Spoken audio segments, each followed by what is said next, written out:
what are nice guys? Or who are nice guys?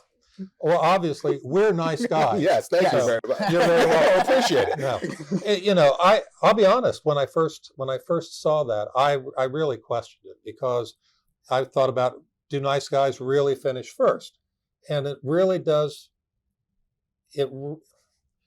I think the real question is, how do you define what that really means? Absolutely. And because if I go with what I've learned as a Mason, and what I've learned in Scottish Rite, I have a definition of what it means to be a good man, to be a nice guy. And if I live up to that obligation, I have nothing to be concerned about or worried about.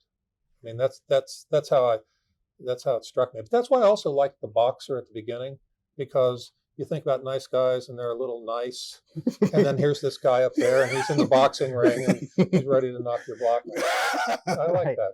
I think that's the thing. They're trying to co-opt the definition here to make people realize that the connotation of the word sends people to a certain place that says, oh, they're kind of like a doormat.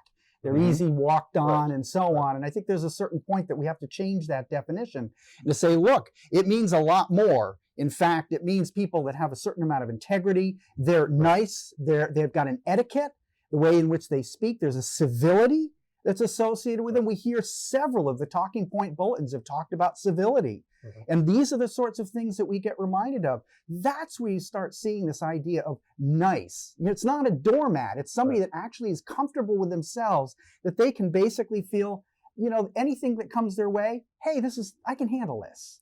And we learn fortitude and the courage.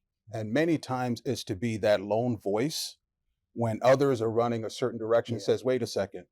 And this is one of the things you learn within our lodges as well as Scottish Rite is, you have the strength to say, no, there is an appropriate way. Your integrity steps forward.